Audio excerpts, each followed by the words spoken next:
The Prophet. Books by Kahlil Gibran.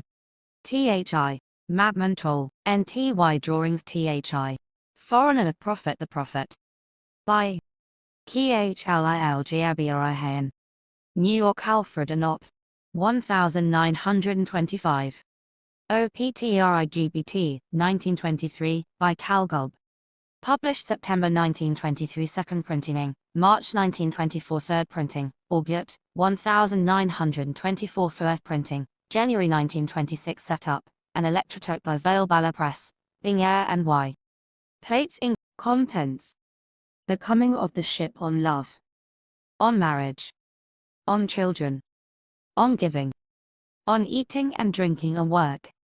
On joy and sorrow. On houses. On clothes.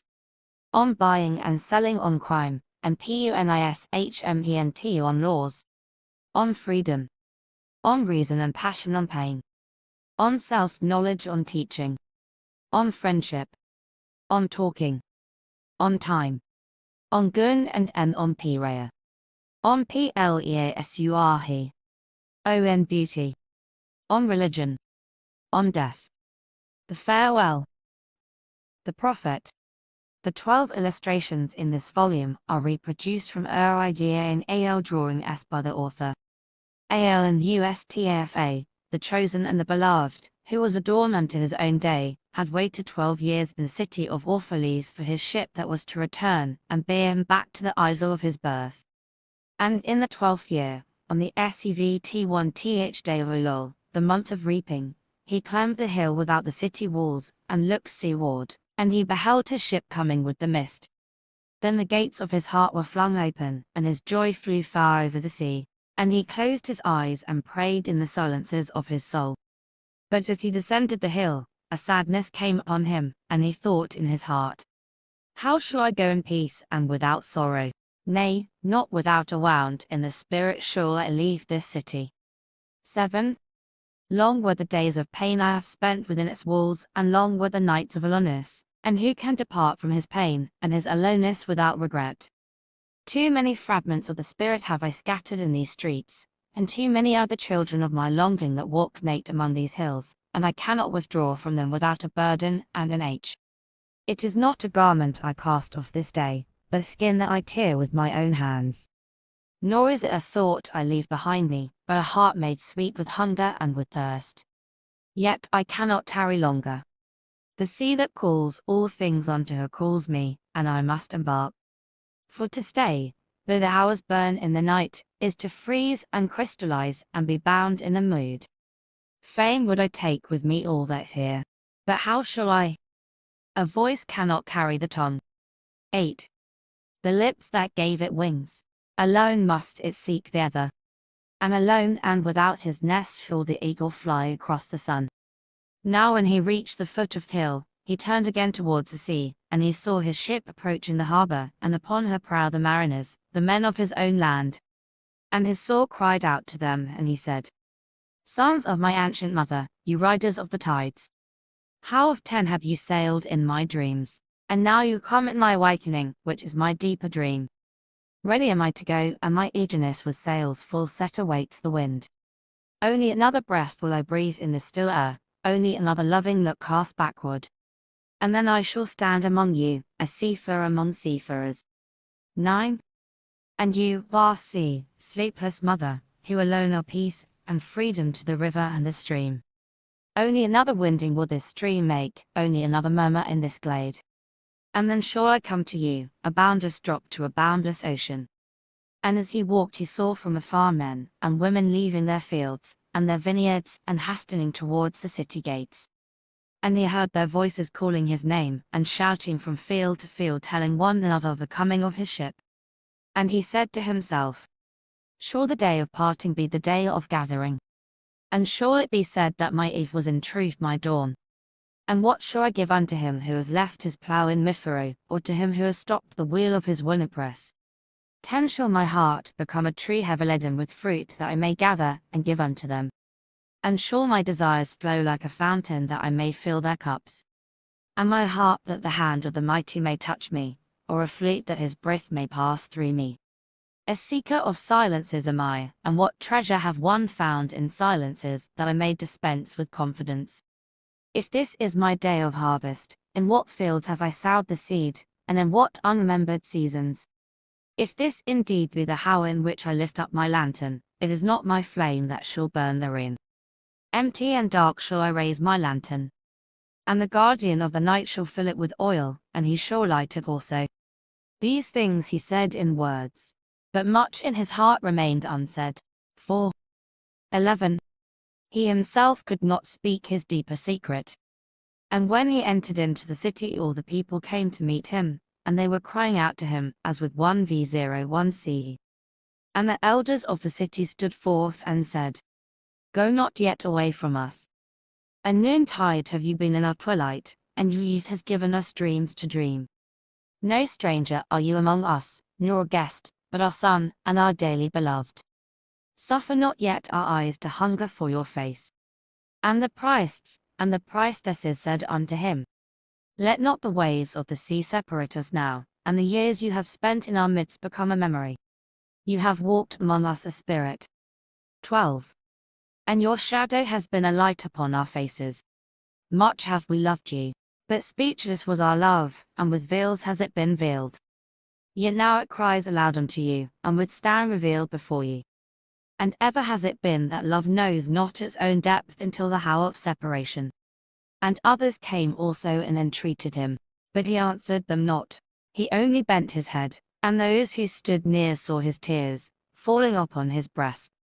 And he and the people proceeded towards the great square before the temple. And there came out of the sanctuary a woman whose name was Amrita, and she was a seeress. And he looked upon her with exceeding tenderness, for she had first sought and believed in him when he had been but a day in their city. And she hailed him, saying, Prophet of God, in quest of the uttermost, long have you searched the distances for your ship. And now your ship has come, and you must needs go.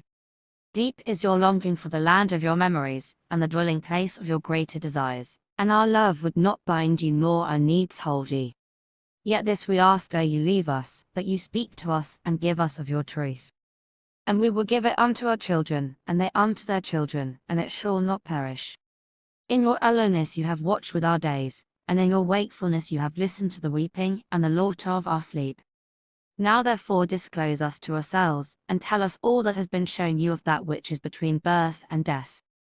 And he answered, People of Orphalese, of what can I 14? Speak save of that which is even now moving within your souls. Then said Amrita, Speak to us of love. And he raised his head, and looked upon the people, and there fell a stillness upon them. And with a great voice he said, When love beckons to you, follow him, though his ways are hard and steep. And when his wings enfold you, yield to him, though the sword hidden among his pinions may wound you. And when he speaks to you, believe in him, though his voice may shatter your dreams as the north wind lays waste the garden. For even as love crowns you, so shall he crucify you.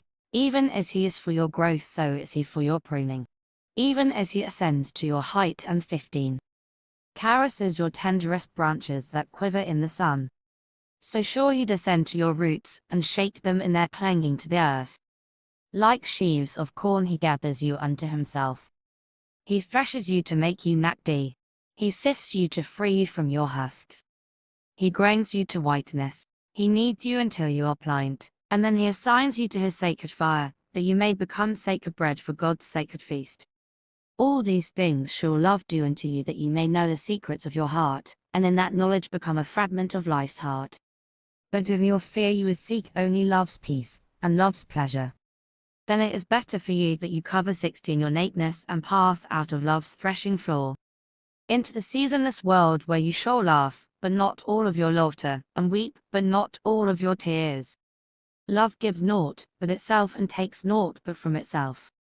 Love possesses not, nor would it be possessed. For love is sufficient unto love. When you love, you should not say, God is in my heart, but rather, I'm in the heart of God. And think not you can direct a course of love, for love, if it finds you worthy, directs your course. Love has no other desire but to fulfill itself. But if you love and must needs have desires, let these be your desires. To melt, and be like a running brook that sings its melody to the night. To know the pain of too much tenderness. To be wounded by your own understanding of love. And to bleed willingly and joyfully. To wake at dawn with a winged heart, and give thanks for another day of loving. To rest at the noon hour, and meditate love's ecstasy. To return home at eventide with gratitude. And then to sleep with a prayer for the beloved in your heart, and a song of praise upon your lips. 18. Then Almitra spoke again and said, And what of marriage, master? And he answered saying, You were born together, and together you shall be forevermore. You shall be together when the white wings of death scatter your days. You shall be together even in silent memory of God. But let there be spaces in your togetherness. And let the winds of the heavens dance between you. Love one another, but make not a bond of love. Let it rather be a moving sea between the shores of your souls.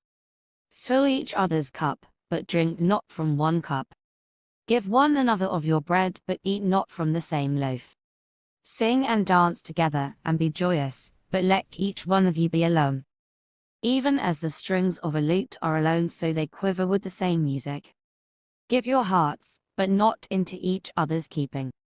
For only the hand of life can contain your hearts.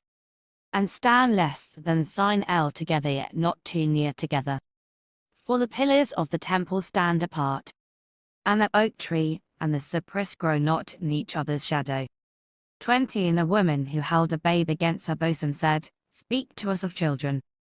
And he said, Your children are not your children. They are the sons and daughters of life's longing for itself. They come through you but not from you. And though they are you, yet they belong not to you. You may give them your love, but not your thoughts. For they have their own thoughts. You may house their bodies, but not their souls. For their souls dwell in the house of tomorrow, which you cannot visit, not even in your dreams. You may strive to be like them, but seek not to make them like you. 21. For life goes not be, it cord nor tarries with yesterday. You are the boughs from which your children as living arrows are sent forth. The archer sees the mark upon the path of the infinite, and he bends you with his might that his arrows may go swift and far. Let your bending in the archer's hand be for gladness. For even as he loves the arrow that flies, so he loves also the bow that is stable. 22. Then said a rich man,